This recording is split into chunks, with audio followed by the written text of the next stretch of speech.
happy First Chapter Friday.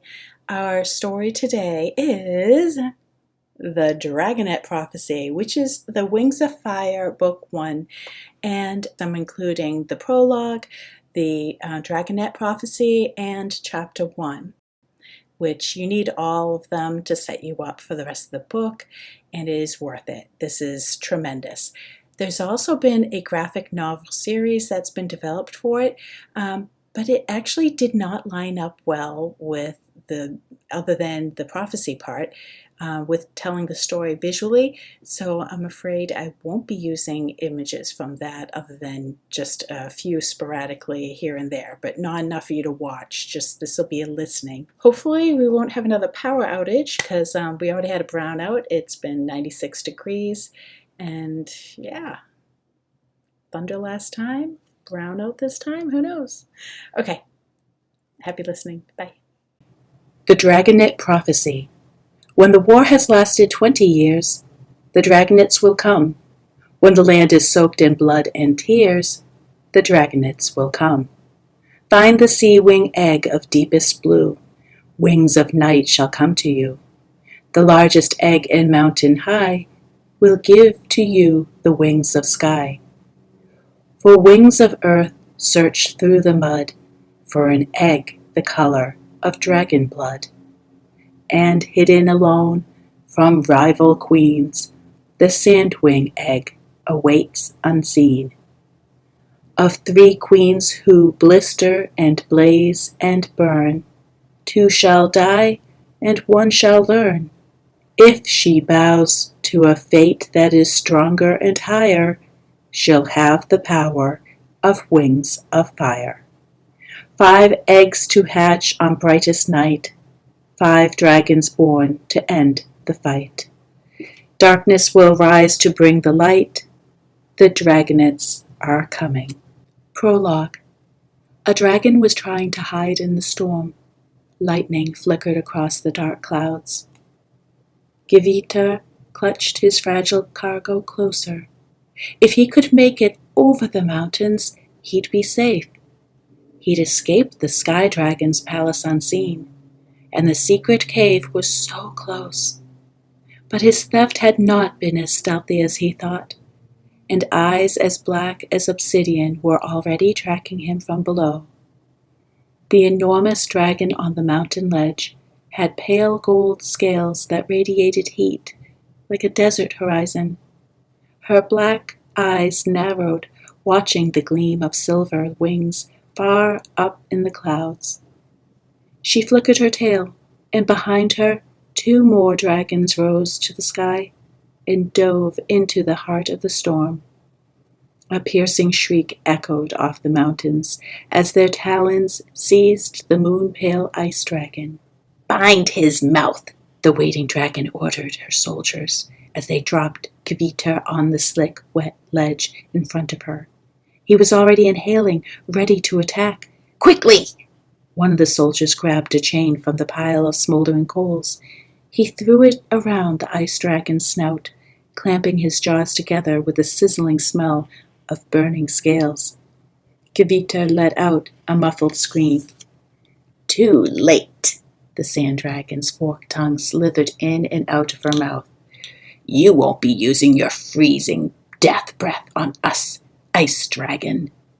"He was carrying this, Queen Byrne," said one of the soldiers, handing her a dragon egg. Byrne squinted at the egg through the downpour. "This is not an Icewing egg," she hissed. "You stole this from the Skywing Palace." The Icewing stared back at her. Hissing steam circled his snout where the hot chains met cold silver scales. "You thought you got away unnoticed, did you?" Byrne said. "My Skywing ally is not a fool. Queen Scarlet knows everything that happens in her kingdom. Her lookouts reported an Icewing thief sneaking away, and I decided finding you might add some violence to my boring visit." Byrne held the large egg up to the light of the fire and turned it slowly. Red and gold shimmered below the pale, smooth surface. "Yes, this is a Skywing egg about to hatch. Byrne mused. Why would my sister send you to steal a sky-winged dragonet? Blaze hates any dragon younger and prettier than she is. She thought for a moment as the rain drummed on the ledge around them. Unless the brightest night is tomorrow. Her tail flickered up like the scorpion's, the poisonous barb inches from Kiviter's eyes. You're not in Blaze's army, are you? You're one of those insipid underground peacemongers. The Talons of Peace, said one of the soldiers. You mean they are real? Byrne snorted. A few worms crying over a little blood. Unwrap his chains. He won't be able to freeze us until his scales cool down. The enormous sand dragon leaned closer as her soldier pulled the chain away. Tell me, Ice Dragon, do you really believe in that pompous old Nightwing's prophecy? Haven't enough dragons died for your war? Snarled Kiviter, wincing at the pain in his jaws. All of Peria has suffered for the last 12 years. The prophecy says, I don't care.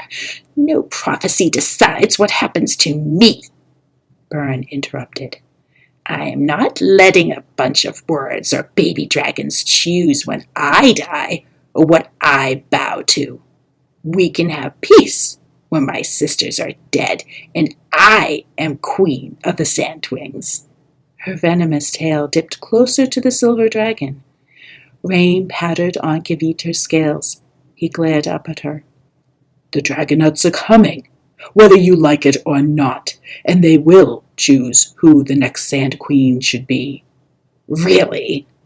Byrne stepped back and turned the egg slowly between her talons.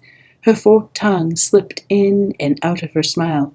So, Icewing, is this egg a part of your pathetic prophecy? Kiviter went still. Byrne tapped lightly on the eggshell with one long talon.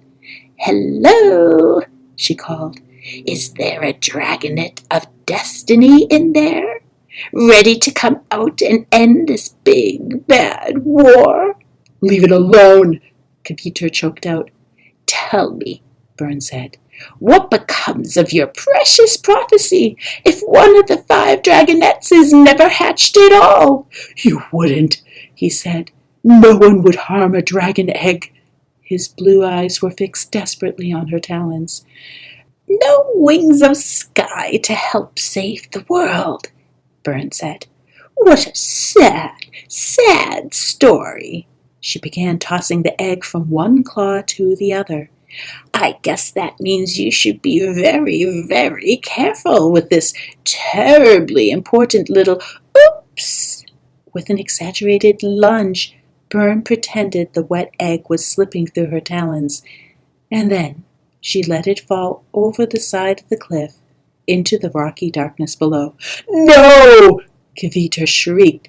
He threw off the 2 soldiers and flung himself toward the edge. Byrne slammed her massive claws down on his neck. So much for destiny, she smirked. So much for your tragic little movement. You're a monster, the Icewing gasped, writhing under her talons. His voice cracked with despair. We'll never give up. The dragonets will come and stop this war. Byrne leaned down to hiss into his ear. Even if they do, it'll be far too late for you. Her claws ripped through the silver dragon's wings, shredding them as Kiviter shrieked in agony. With a swift movement, she stabbed her poisonous tail through his skull and flung the long silver body over the edge of the cliff. The ice dragon's screams cut off long before the echoes of his corpse slamming into the rocks below. The Sandwing turned her black eyes to her soldiers. Perfect, she said. That should be the last we hear of that stupid prophecy. She held out her talons so the rain could wash away the glistening dragon blood. Let's go find something else to kill. The 3 dragons spread their wings and lifted off into the dark clouds. Some time later, far below, a large dragon the color of rust crawled over the rocks to the broken body of the ice dragon. She nudged his tail aside and lifted a shard of eggshell from underneath it, then slipped back into the labyrinth of caves under the cliffs. Stone walls brushed against her wings. She breathed out a plum of flame to light her way along the dark passage, deep into the mountains. "I stand with Talons of Peace," hissed a voice in the shadows. "Kestrel, is that you?" "We await the wings of fire," answered the red dragon. A blue-green sea wing emerged from the side cave, and she tossed the eggshell at his feet. "Not that it'll do us much good now," she snarled. "Kveter is dead." The sea wing stared at the eggshell. "But the Skywing's egg!"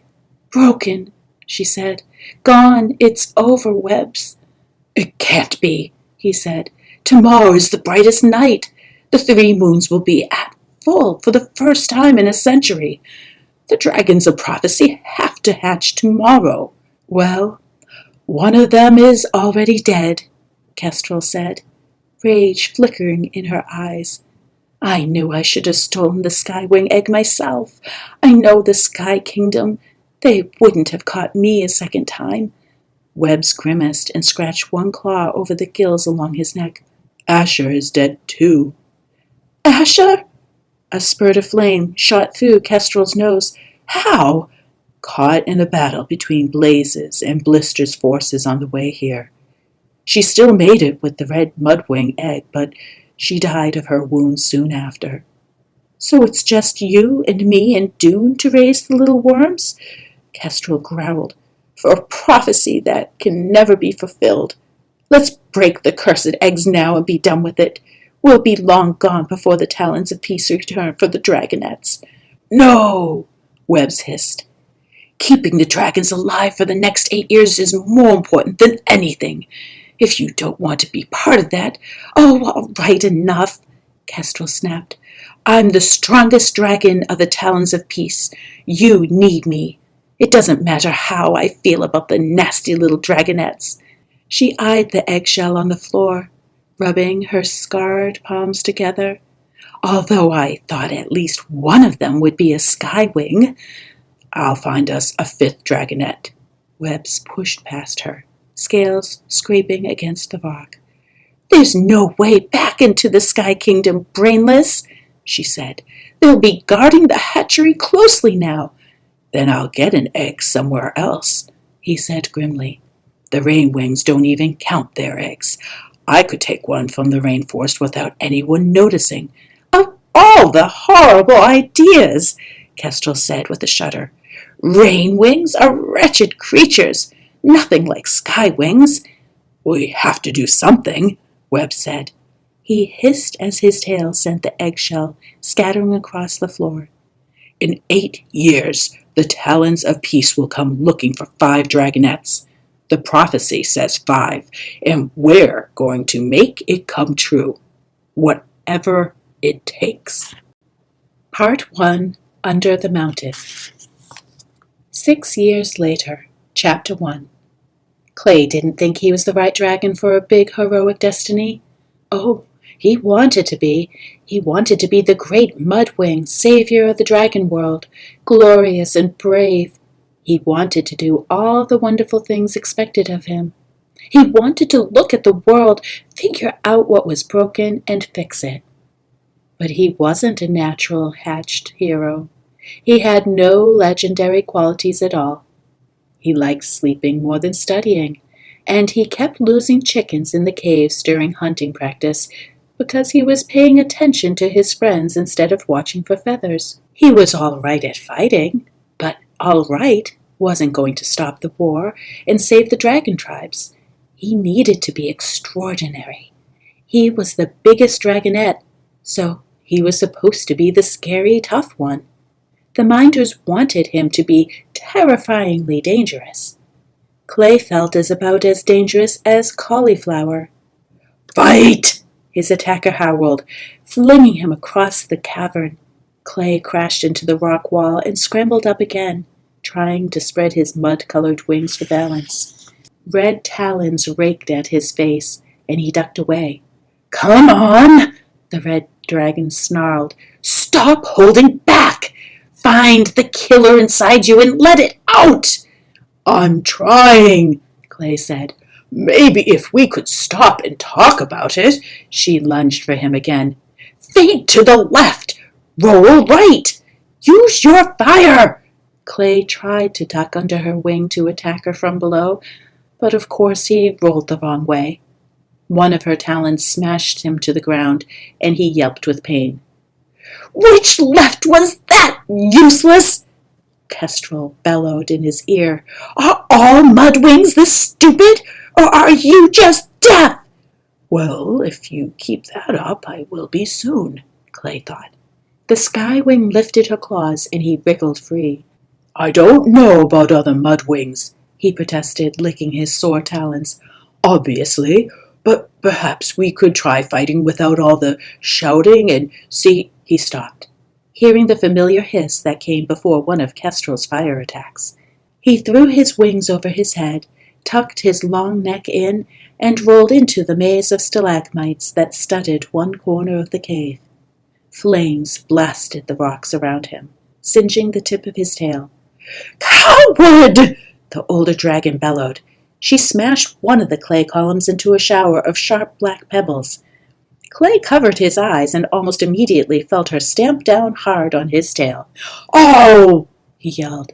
"You said stomping tails was cheating!" He seized the closest stalagmite between his claws and scrambled up on top of it. From his perch near the roof, he glared down at his guardian. "I'm your teacher!" Kestrel snarled. "Nothing I do is cheating! Get down here and fight like a skywing!" "But I'm not a skywing," Clay thought rebelliously. "I'm a mudwing. I don't like setting things on fire or flapping about in circles biting at dragons' necks." His teeth still ached from Kestrel's jewel-hard scales. "Can't I fight one of the others?" he asked. "I'm much better at that." The other dragonets were his own size, nearly, and they didn't cheat. Well, most of the time. He actually liked fighting with them. "Oh, yes. Which opponent would you prefer? The stunted sandwing or the lazy rainwing?" Kestrel said. "Because I'm sure you'll get to choose out on the battlefield." Her tail glowed like embers as she lashed it back and forth. "Glory's not lazy," Clay said loyally. "She's just not built for fighting, that's all. Webb says there's not much to fight about in the rainforest because rainwings all have the food they want. He says that's why they've stayed out of the war so far, because none of the rival queens want rainwings in their armies anyways. He says, stop yammering and get down here." Kestrel roared. She reared up on her back legs and flared her wings so that she looked suddenly 3 times bigger. With a yelp of alarm, Clay tried to leap to the next stalagmite, but his wings unfurled too slowly, and he smacked into the side of it instead. Sparks flew as his claws scraped down the jagged rock. He let out another yowl of pain as Kestrel snaked her head between the columns, seized his tail in her teeth, and yanked him out into the open. Her talons closed around his neck as she hissed in his ear. "Where's the little violet monster I saw when you hatched? That's the dragon we need for this prophecy." "Gulp," Clay squawked, clawing at her grip. He could feel the strange burn scars on her palms scraping against his scales. This was how battle training with Kestrel always ended, with him unconscious, and then sore or limping for days afterward. Fight back, he thought. Get mad. Do something. But although he was the biggest of the dragonets, they were still a year away from being full grown, and Kestrel towered over him. He tried to summon some helpful violent rage, but all he could think was, "It'll soon be over, and then I can go have dinner." So, not the most heroic train of thought. Suddenly Kestrel let out a roar and dropped him. Fire blasted over Clay's head as he hit the floor with a thud. The red dragon whirled around. Behind her, panting defiantly, was the sea-winged dragonet, Tsunami. A red gold scale was caught between her sharp white teeth. She spat it out and glared at their teacher. "Stop picking on Clay!" Tsunami growled, "or I'll bite you again!" Her deep blue scales shimmered like cobalt glass in the torchlight. The gills in her long neck were pulsing like they always did when she was angry. Kestrel sat back and flicked her tail around to examine the bite mark. She bared her teeth at Tsunami. "Aren't you sweet, protecting a dragon who tried to kill you while you were still an egg? But lucky for you, big dragons were there to save our lives," Tsunami said. "And we sure appreciate it, because now we get to hear about it all of the time." She marched around to stand between Clay and Kestrel. Clay winced. He hated hearing this story. He didn't understand it. He never wanted to hurt the other dragonets. So why had he attacked their eggs during the hatching? Did he really have a killer monster inside him somewhere? The other minders, Webbs and Dune, said he'd been ferocious when he hatched. They'd had to throw him in the river to protect the other legs from him. Kestrel wanted him to find that monster and to use it when he fought. But he was afraid if he ever did, he would hate himself, and so would everyone else. Thinking about what he'd nearly done to his friends made him feel like all the fire had been sucked out of him. He didn't particularly want to be a violent, angry monster, even if Kestrel thought that would be an improvement. But maybe that was the only way to make the prophecy come true. Maybe that monster was his destiny. "All right," Kestrel said dismissively. "We're finished here anyway. I'll mark another failure in your scroll, Mudwing." She snorted a small flame into the air and swept out of the cave. Clay flopped down on the floor as soon as her red tail had vanished from sight. It felt like every one of his scales was stinging from the burns. "She's going to be so mean to you during your training tomorrow," he said to Tsunami. "Oh, no," the sea-winged dragonet gasped. "I've never seen Kestrel be mean before. That would be so unexpected and out of character." "Oh," Clay groaned. "Don't make me laugh. I think my ribs are broken." "Your ribs are not broken," Tsunami said, poking him in the side with her nose. "Dragon bones are almost as hard as diamonds. You're fine. Get up and jump in the river." "No!" Clay buried his head under his wing. "Too cold." "Jump in the river," was Tsunami's solution for everything. Bored, aching bones, dry scales, brain overstuffed with history of war. Jump in the river. She'd shout whenever any of the other dragonets complained. She certainly did not care that she was the only one who could breathe underwater, or that most other dragon tribes actually hated getting wet. Clay didn't mind being wet, but he couldn't stand being cold, and the underground river that flowed through their cave home was always freezing. "Get in," Tsunami ordered. She seized his tail between her front talons and started dragging him toward the river. "You'll feel better." "I will not," Clay shouted, clawing at the smooth stone floor. "I'll feel colder. Stop! Stop it! Go away! Oh!" His protest went up in a cloud of bubbles as Tsunami dumped him in the icy water. When he resurfaced, she was floating beside him, ducking her head and splashing water over her scales like a beautiful overgrown fish. Clay felt like a gawky brown blob next to her. He splashed into the shallows and lay down on the submerged rock ledge, with his head resting on the bank of the river. He wouldn't admit it, but the burns and the aches did feel better in the water. The current helped wash away the smoky rock dust that caught between his dry scales. Still too cold, though. Clay scratched at the rock below him. Why couldn't there be just a little mud down there? "Kestrel will be sorry one day when I'm queen of the sea wings," Tsunami said, swimming up and down the narrow channel. "I thought only a queen's daughter or sisters could challenge her for the throne," Clay said. Tsunami swam so fast. He wished he had webs between his talons too, or gills, or a tail like hers, so powerful she could nearly empty the river with one big splash. Well, maybe the Sea Wing Queen is my mother, and I'm a lost princess, she said, like in the story. Everything the dragonets knew about the outside world came from scrolls picked up by the Talons of Peace. Their favorite was the Missing Princess, a legend about a runaway sea-wing dragonet, whose royal family tore up the whole ocean looking for her. At the end, she found her way home, and her parents welcomed her with open wings and feasting and joy. Clay always skipped the adventures in the middle of the story. He just liked that last part, the happy mother and father and the feasting. The feasting sounded pretty great, too. I wonder what my parents are like, he said. I wonder if any of our parents are still alive, Tsunami said. Clay didn't like to think about that. He knew dragons were dying in the war every day.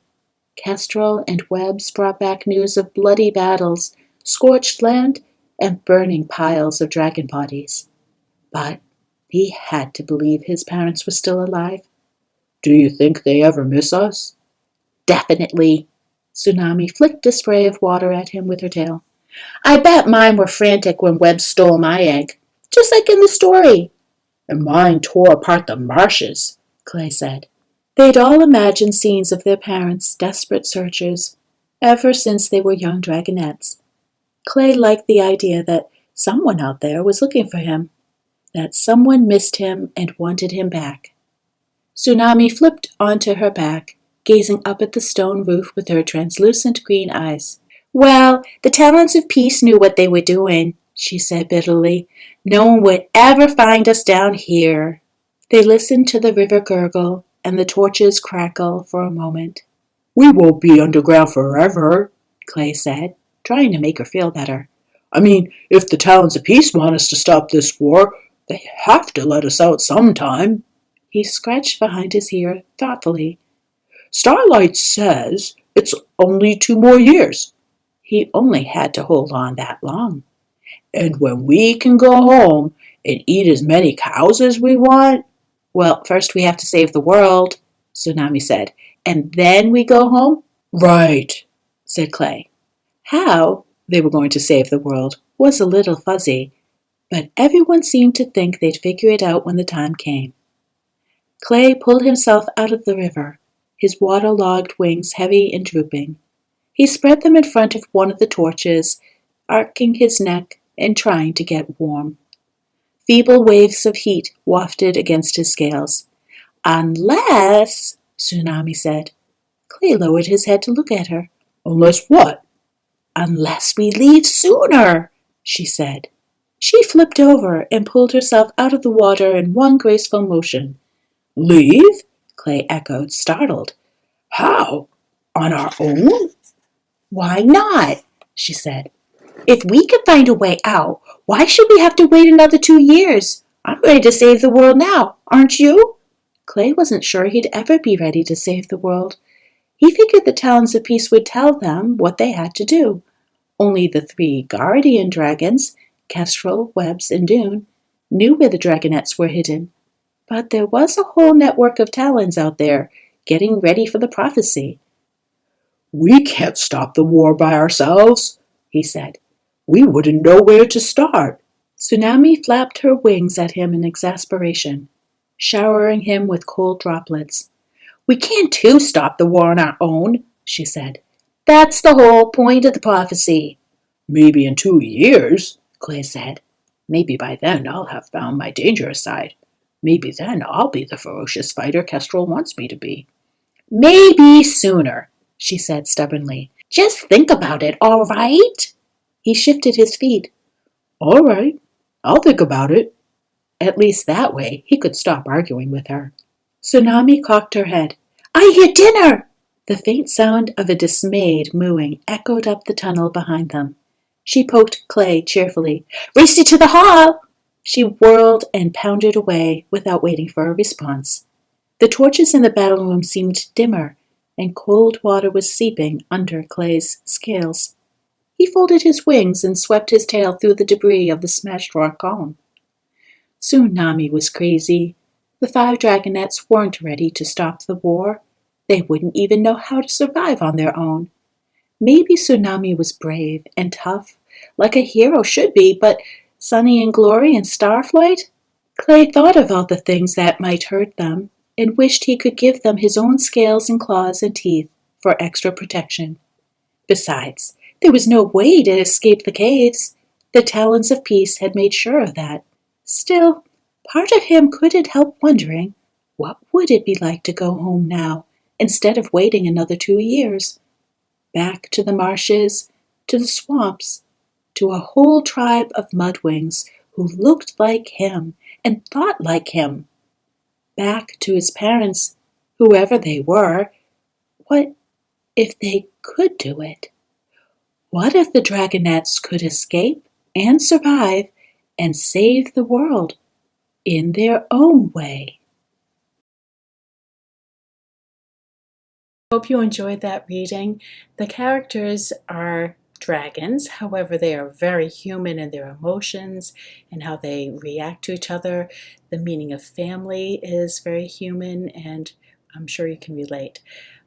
In this story, they're just trying to find out who they are, which happens a lot in middle school, trying to figure that out in relation to your family members, in relation to the outside world, and yeah. There's also a whole lot of great fantasy involved, and there's action, there's betrayals. It's an amazing, great story. All right, so give it a go and take care. See you next week.